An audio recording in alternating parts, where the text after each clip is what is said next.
Assalamu alaikum wa rahmatullahi wa barakatuhu.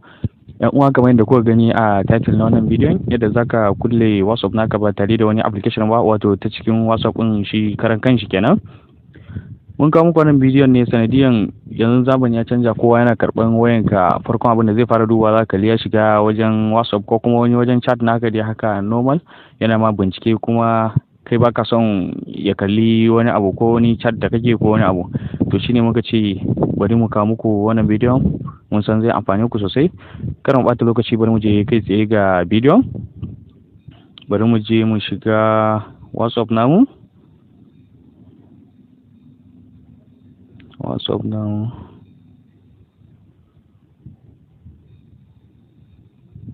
Yawwa, gashi muna amfani da GB ne. Yawwa, ga WhatsApp namu ta buɗe, ni da yake ba wani chat nake ba, kun ga ba kowa. To in har kana so ka kulle WhatsApp naka ba tare da ɓata lokaci ba, kawai abin da zaka yi, zaka je ga nan wayansu alamu madanna guda uku haka, ɗigo-ɗigo guda uku a nan gefen kenan. Za ka kalli more options. To in ka kalli wannan options ɗin, sai ka sauko can ƙasa. Za ka sauka, za ka je can settings. Kana zuwa settings, za ka shiga settings. After settings, sai ka zo ka duba account. Wannan kenan, layi na biyu kenan, nan kenan. Sai ka shiga account. Bayan wannan sai ka zo ka shiga privacy, layi na farko kenan. Bayan wannan sai ka sake zuwa can ƙasa, the last one, fingerprint lock.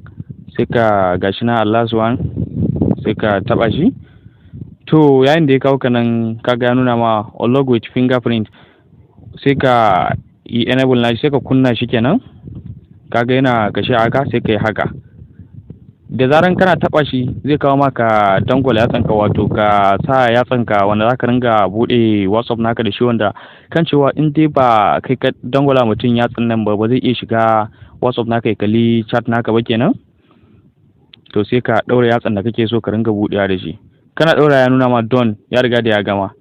To akwai wani abu options guda uku anan ya kawo mana, wanda ya kamata mu mai da hankali akai. Akwai na farko akwai immediately, na biyu akwai after 1 minute, na uku akwai after 30 minutes. To immediately nan yana nufin nan kana fita WhatsApp naka ko in ka sake dawowa nan take za ka kalli zai shiga. After 1 minute kuma sai bayan minti ɗaya kafin fingerprinting zai shiga. In ka fita bayan minti ɗaya in ka dawo kafin zai shiga, amma in ka fita kafin minti ɗaya ka dawo ba zai shiga ba. After 30 minutes kuma sai bayan minti 30 zai shiga. To mu yanzu tun da gwaji za mu yi, bari mu shiga immediately. To yayin da muka yi haka komai normal, sai mu yi back. Bari mu fita a WhatsApp ɗin gabaki ɗaya. To yayin da muka fita a WhatsApp namu gabaki ɗaya, bari mu sake dawo mu ga abin da zai mana. To kun ga muna dawowa, ya ce mu ɗaura hannunmu domin ya ɗauki fingerprint namu. Sai mu ɗaura hannun da muka seta, hannun da muka sa a daidan lokacin da muke setawa kenan, sai mu ɗaura yatsan. Muna ɗaura yatsan, kun ga ya buɗe mana WhatsApp namu. To wannan hanyar, in dai har ka bi wannan hanyar, insha Allah ka kulle WhatsApp naka. In dai ba kai ka buɗe wa mutum WhatsApp naka ka dangwala mai yatsanka, shine zai iya shiga WhatsApp naka ya kalli chat naka ko wani abu makamancin haka. Amma in dai dan haka empty ne, mutum ba zai iya shiga cikin wajen chat naka ba.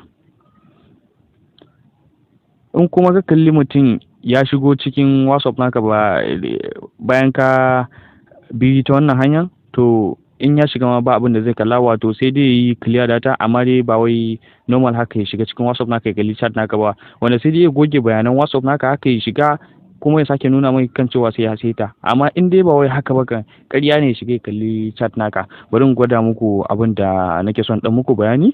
Sai dai yanzu abin da za a yi, kamar ga WhatsApp namu nan, in har dai mutum ya kalli fingerprint haka bai san ya zai iya shiga ba.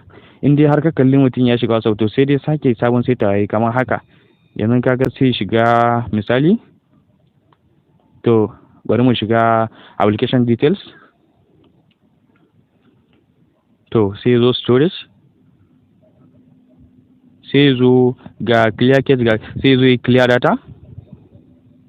Ga clear cache, ga clear data, sai zo clear storage anan. Amma wasu wurin za ka kalli clear data.